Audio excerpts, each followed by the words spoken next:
ये फैक्ट उन सभी लोगों के मुंह पर तमाचा है जो कि समझते हैं कि भारत एक गरीब देश है। ऐसा ही समझती थी एक अमेरिका की पॉप स्टार बियोंसे। उन्होंने एक बार ये कह दिया था कि भारत बहुत ही गरीब देश है। और उसके बाद पता है क्या हुआ था? हमारे भाई मुकेश अंबानी जी ने अपनी बेटी ईशा अंबानी की शादी में उसी पॉप स्टार को बुलाया था जिनका नाम था बियोंसे, और जिन्होंने बोला था कि भारत एक गरीब देश है। उनको पैसे दिए और उनको पूरी रात अपनी लड़की की शादी में नचाया था। हाँ भाई,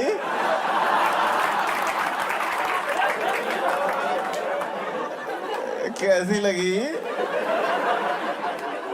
आगे स्वाद? रोलेक्स कंपनी एक ऐसी कंपनी है जिसकी घड़ियां अपने आप में बेहद महंगी होती हैं, और यहाँ तक कि दुनिया में सबसे अधिक महंगी रोलेक्स की घड़ी ही होती है। ये तो शायद आप सभी को पता होगा, लेकिन क्या आपको पता है कि रोलेक्स की जो कंपनी है वो अपने प्रॉफिट का लगभग 90% दान कर देती है।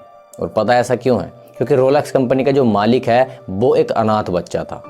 इसी वजह से वो अपने कंपनी के प्रॉफिट का लगभग 90% दान कर देता है।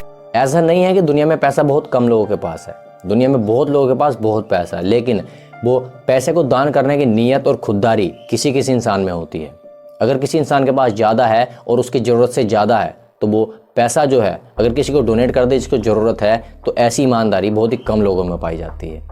और ये ईमानदारी पाई गई है रोलेक्स कंपनी के मालिक में, जो कि अपनी कंपनी का 90% ही दान कर देते हैं। साबुन से हाथ धोने से हम जर्म से लड़ सकते हैं।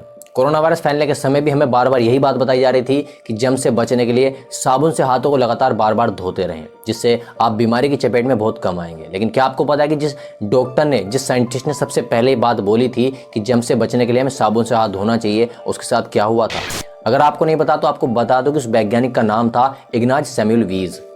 और जो डॉक्टर ये थे, उन्होंने ही सबसे पहले बोला था कि आप साबुन से हाथ धो करके जर्म से लड़ सकते हो और बीमारी के कम संपर्क में आ सकते हो। लेकिन इसके बाद पता है उस वैज्ञानिक के साथ क्या हुआ था?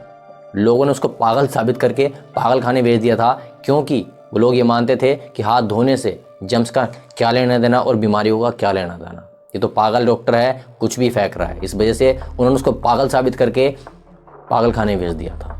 और आज वो ही पागल सच साबित हो गया है। वो ही पागल।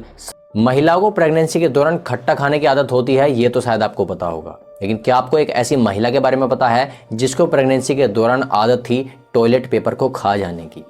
जी हाँ, आप सही सुन रहे हैं।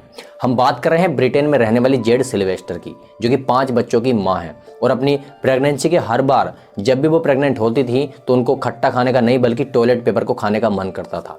प्रेगनेंसी के दौरान वो पहले टॉयलेट पेपर को सूंघती थी और उसके बाद उसी टॉयलेट पेपर को खा जाती थी। आपको जानकर के हैरानी होगी कि जेड सिल्वेस्टर अपनी प्रेगनेंसी के दौरान हर रोज टॉयलेट के एक पूरे पेपर को खा जाया करती। क्या आप सभी को इस एडिक्शन के बारे में पहले से पता था? और अगर नहीं पता था और आप ऐसी और अजीब एडिक्शन के बारे में जानना चाहते हैं तो बहुत सी ऐसी अजीब एडिक्शनों की हमने 2 वीडियो यूट्यूब पर अपलोड कर दी हैं। चैनल का नाम आपको स्क्रीन पर दिखाई दे रहा होगा, वहां पर जाकर के वो दोनों वीडियो आप बहुत ही आसानी से देख सकते हैं। वीडियो आपको पसंद आएगी तो वीडियो को लाइक और हमें सब्सक्राइब किए बगैर मत आना। धन्यवाद।